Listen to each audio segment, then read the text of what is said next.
Be damned. Well, there's something you don't see every day. My God.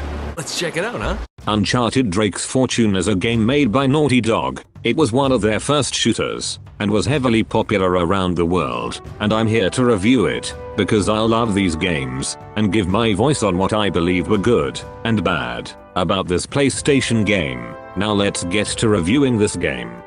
In Chapter 1 we get to see a text about a saying from Sir Francis Drake, who Nate claims he was blood to. It is explained why in future installments, they find and open his coffin, that has his notebook he used to find El Dorado. It's filled with information about how you overcome the trials. It's kinda like if Indiana Jones had a YouTube guide to all his adventures without internet. Speaking of characters, this is Nathan Drake, an explorer and a hijacker, who is played by Nolan North. Imagine having a guy who has adventures like Indiana Jones and Lara Croft, but with humor like Tony Stark. Accompanying him is Elena Fisher, who is a journalist, who is voiced by Emily Rose. They get attacked by pirates and has to hold them back. Also I like that Naughty Dog put their own logo on the swimsuit, so it's a fun little combat scene that gives you heads up on how the game works. I'll come back to this later. The ship blows and we get introduced to Victor Sullivan, also known as just Sully, who is voiced by Richard McGonigal.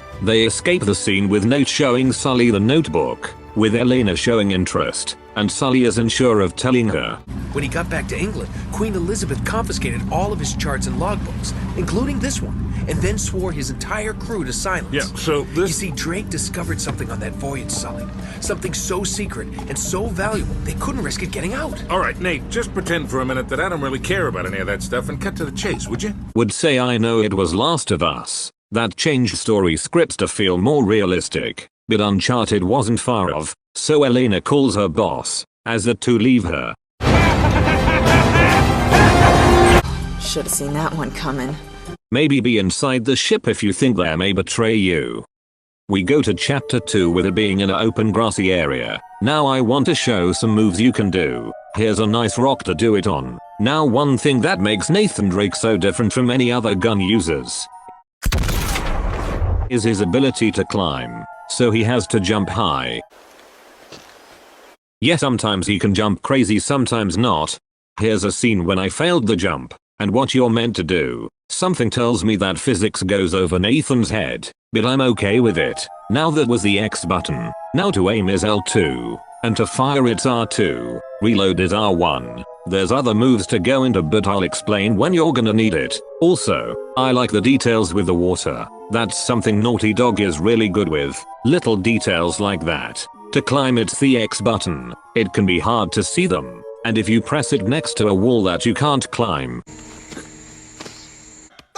To me it looks silly. Inside the temple Nate and Sully talk about how the Spanish was here, and how Sully finds Nate taking her interest in Elena. I saw the way you were eyeing her. Here's how Notebook works. I have it on PS5, so to me it's the middle button, but the Notebook tells you how to solve the puzzle. That isn't so obvious. You must pay attention to the picture on the buttons. You need to push the right buttons in order to open it up, so it's a lot of climbing and barrel blowing.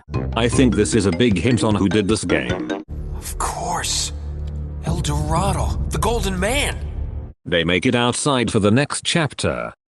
We hand Sully the notebook, as Nathan Drake heads in the ship, hoping to find the treasure. If there's one thing you need to know about Uncharted Drake's Fortune, it shows how Drake is very unlucky with stuff like this. Where are you? Almost there. What? No! Oh, no! But is very lucky with other stuff. He is very two-faced. As you climb in, there's these vines that you need to swing from. To do that you use the left stick to keep swinging in the direction of your direction. We get inside the boat, and Nate says this line. There's blood everywhere. Maybe I'm blind, but where's the blood? I can see the rust, but no blood. Maybe it's me, but the lighting feel dark. One time as I was playing, I was accidentally shooting one of my allies by mistake, so we find the captain. That was part of the Germans, not the Spanish. Just as a heads up, I'll try keeping up with the groups, but we find the location of where El Dorado was moved, and Nate gets a map from the captain. After heading out, we find out. We are introduced to our main villain. We have Navarro played by Robin Atkin Downes, and Gabriel Roman, also known as Roman for short, who is played by Simon Templeman. Odd for a guy named Templeman to play the villain of when the main hero is a temple explorer. I do think he does a good job as Roman, but it is on the nose. So Roman mentions how Sully owes him money and takes one of Nate's maps and shoots Sully. Because we're gonna have every two-bit scumbag in the world racing us to this treasure unless we cut her loose right now. Nothing to do. Sully! Sully! So much for what you said, Sully. The ship blows. I was gonna get the recording, but another clip wasn't working in the cutscene, so I had to fix that. Nate runs and Elena catches up with them. Probably deserve that. What the hell are you doing here? That's a really good question that they never tell us. Sure, we see the car she came in, but that still doesn't explain. So we had to make it to that car, but it's filled with Roman's men around the area. Now here's something I suggest not to do. Sneak around people in this game.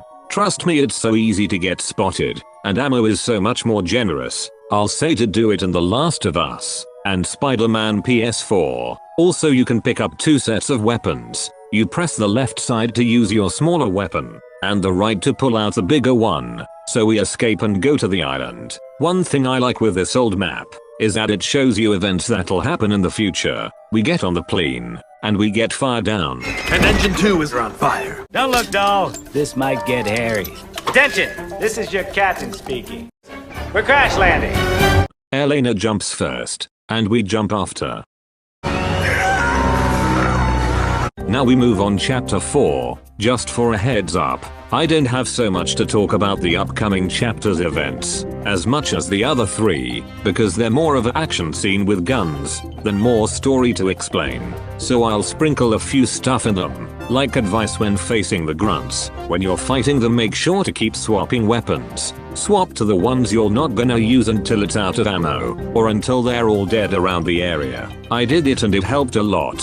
When you fight them, they'll throw grenades. To use them against you, pay attention when they're gonna throw them, and then shoot them before they throw it at you. I even saw one guy throw a grenade and miss and he blew himself up.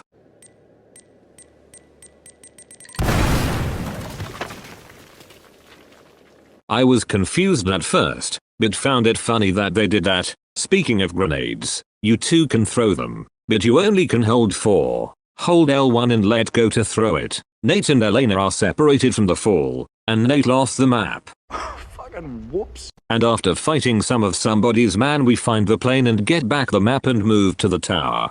Starting the climb in and out of the tower, and trust me, I failed quite a few times.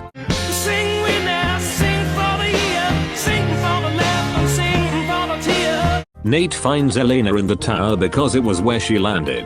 I've come to make an announcement. Some of that, somebody's men out and in the castle. We get out the water and into chapter 6. We find the tower. From the map that holds the keys to open a door. Well, one key, but there were 2 of them. I have no idea how strong Nate is meant to be if he was to kick that down. I'm gonna look it up. Oh my goodness! It takes 63,000 newtons of force to knock it down, and boxers can barely make it to 10% of that. We get to the top of the Drake's tower when we see Elena and 2 of the somebody's men are gonna shoot her. I failed twice. I take out one when the other knocks me out. Nate gets arrested for painting the city. I'm joking, he was just sent in a prison. We meet Eddie Roger, who is voiced by James C. He has men just like Roman, so that was who were on the island first. He was hired from Roman. Even with little screen time, I find him the funniest villain in the whole franchise, just because he feels like the Waluigi of the game. Wait. That face.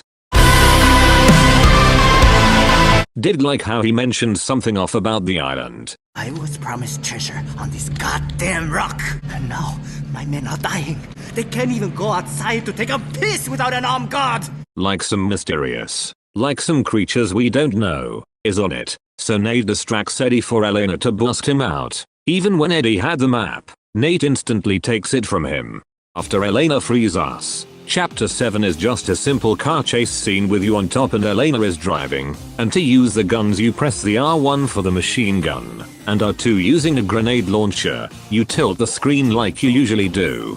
How could this happen to me? I made my With the end of that segment you drive back. Chapter 8 starts with a swim, and Elena is passionate of seeing it through, with Nate being hesitant and continuing.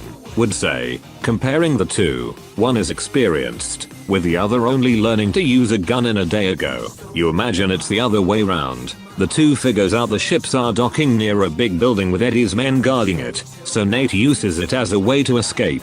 So Nate assists in driving the jet ski. I like how Elena shoots as Nate drives. It actually makes Elena playable in one of the games, so she has her infinite ammo gun in the jet ski segments, with her blowing the barrels and Nate driving. Elena concerned how the Spanish were gone, leading in more to the foreshadow of their mysterious answers.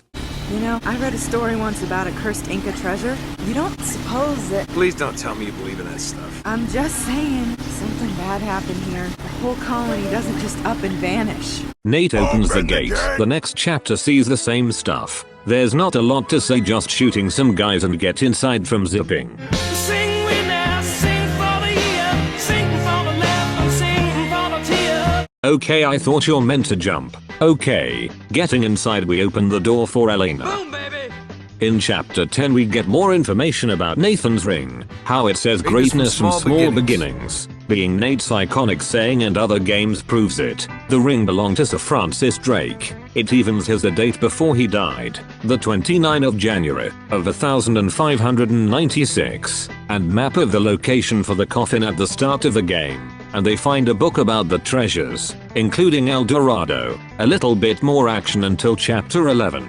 One thing I noticed in this chapter is when you press the jump button at the edge, Nathan Drake uses force from the sky. He is clearly an airbender. Getting close to the docking point, Elena catches up. How did you get here? That's another point that they don't address. You know what? I'm just gonna say she can use chaos control. She showed Nate the footage of Sully getting on the helicopter. From this, Elena speculates Sully is a backstabber. In my opinion, I like that they show so little of Nathan's and Victor's relationships, so the players us have no idea what their relationship were before this, leading more to the facts he could be a traitor or an ally. We have to walk a bridge, quite like a hero of mine did, and Elena falls down the bridge, meaning she had to give up her camera.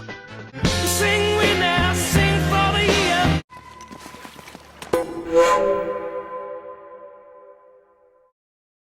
What the hell is this? In this chapter it's just a jet ski segment, with Elena using a weaker gun. I don't know if it's true, but I heard people hate this scene, which I actually like it. Sure, it's a bit clunky, but all they need is a good beat in the background and it makes it way fun. Here's some of my examples.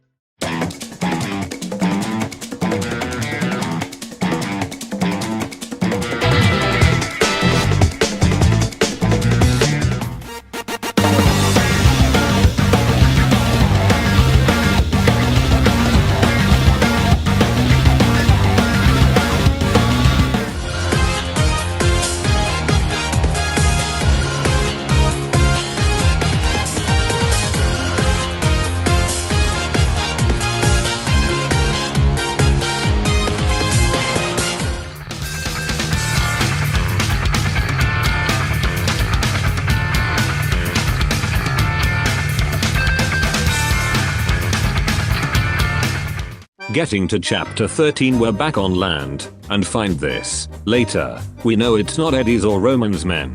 So, there must be someone else who is doing this. We can make it if we run. No, we can't. Why not? Because we're being hunted. Now here's something interesting. These types of weapons are almost instant kills. Here's the dragon sniper, and trust me, they're powerful. Let me test it to show. Snake, are you okay? Snake? Snake! Now ease it down on my back. Get it off of my back! Oh Lord, there are two of them now. Inside we find Sully. They spot us. Instead of using Sully as a bargaining trick to avoid a fight, they just shoot us because they're idiots. We learned Sully was saved by the notebook of Sir Francis Drake, and we also learned that Sully was leading them the wrong path to the treasure. In the book it's written in Spanish, and of course it's in English so you understand it, but moving on. This puzzle requires you to move the statue north, south, east and west of the direction of which statue name is on that side. I'll be honest, this was the only time me and my brother were struggling first time playing.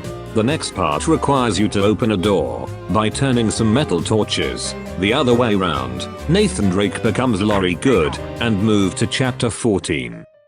Okay, Land of the Dead. Here we go. Since Sully led them going nowhere, you'd imagine they should be far away, but for some reason they still come. Sure, it would be a bit boring, but you get my point. We get inside the church and has to ring the 2 bells.